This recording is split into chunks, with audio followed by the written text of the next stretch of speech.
Did my Tissot Seastar 1000 arrive brand new but broken? Well, yes, it did. But did it come magnetized is the question. That's what we're going to address today.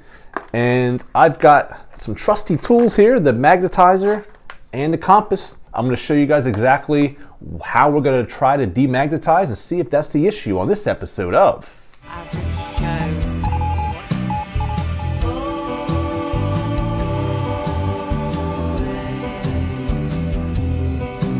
Time. Kind of one.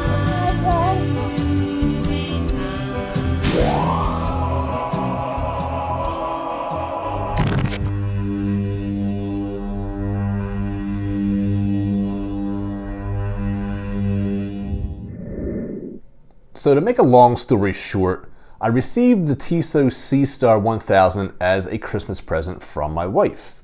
And I actually did a video of that, and I'm going to post it right here. So in the video, I talked about a few things that I did not like about the Tissot Seastar. And one of them was a very obvious one, which is the fact that the movement was running very erratically. Where I would go to bed, and when I woke up in the morning, it was literally almost an hour slow. So it would read 7:30 on my watch, but the time was really 8:20.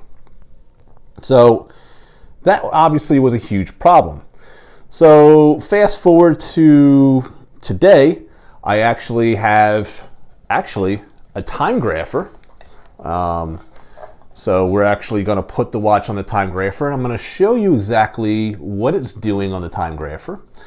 And then I'm going to introduce a compass and the demagnetizer.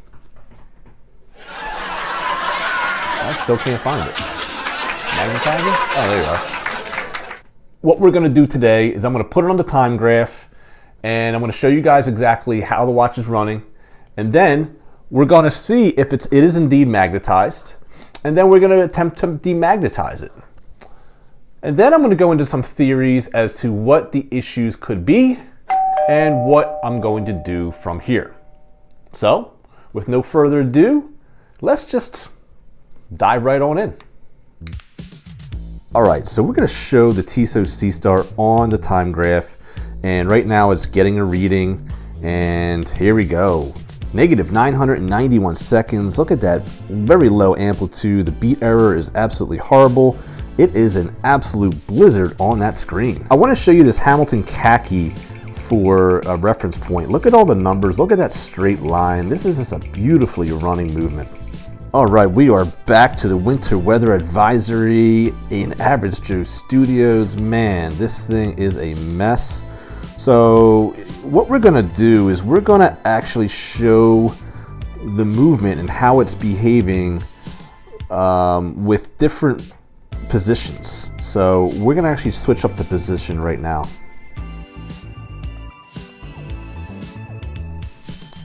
Check out that second hand, it just froze for a split second there. Did you guys catch that? Check that out. When we change the position, we can see that the time graph has just stopped. Now it's back to blinking again, and the hand is moving once again.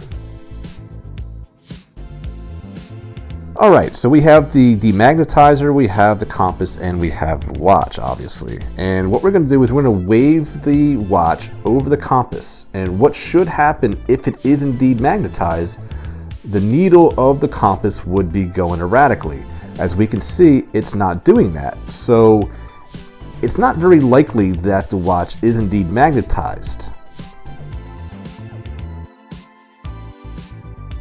Since I bought a demagnetizer, and we have it, we might as well at least try and see if there was a little bit of magnetization that we missed. So we keep it on there for about 4 or 5 seconds, and we slowly raise it up.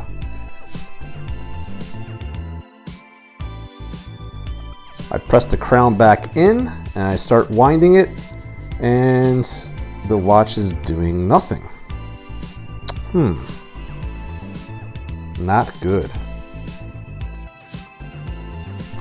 So what I'm going to do is I'm going to give it a nice tap and there it goes. So that's not a good sign. I'm not very confident that that really did anything, but we're gonna power the time graph back up and see what readings we get after the demagnetization process. All right, so we can see that the tick and the tock, see it's not one straight line, there's a separate line, so that tells us that the beat error is pretty significant. And on the screen we had a 3.7. Amplitude is actually looking better though. I don't know if that was just by chance, but and we're at +4 seconds, but this is actually with the watch facing up. We were actually getting much better time if we were to keep the watch on a desk, for instance. But then when you wear it in different positions is where we had the problem. So let's switch positions and see what we get. All right, so give it a little bit of time to settle. Yeah, we're starting to get a little bit of a different reading now, as you can see. So those numbers should start rising. Notice how the graph is actually on the rise. So we're going to start seeing that any moment now.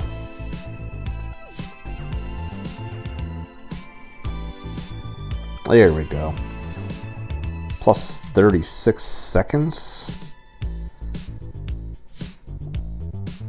We're going to turn it crown up. And we're rising to +48. I have a feeling it's going to rise even more. Let's see. Let's switch it up to the, this is where it stopped. Wow, look how that just jumped. And we're going to switch it up to this position here with the dial facing down.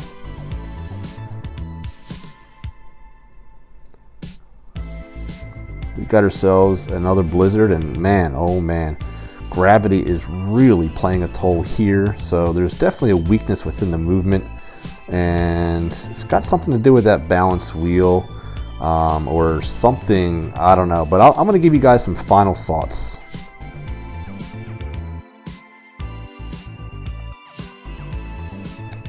All right, so the watch was not magnetized. So what am I going to do from here? So we're just going to return the watch, get our money back, and simply get another one. I'm a little bit on edge, and I'm a little bit disappointed, but I'm also a bit confused because I don't want to give Tissot a hard time if it wasn't a problem with Tissot. You see, it depends on what the problem is. Now, if there was like a broken balance staff, for instance, within the movement, that could have been due to some type of neglect, or I shouldn't say neglect, but some type of impact, whether it was during shipping, and that wouldn't be on Tissot. A loose balance jewel or a cap jewel, again, that would be something that I would assume would be due to impact. Pivots on the balance wheel, I'm not sure about that one. But the reasons that I've received from my research was kind of leaned more towards an impact of the watch of some sort. I'd also like to hear what you guys think down below. There's a lot of really knowledgeable watch connoisseurs and experts out there that actually watch my channel, and I've learned a lot from you guys. So I would really appreciate some opinions down below, so please do that. I'm going to get a new watch, and then we're going to do another video, so you guys want to definitely stay tuned.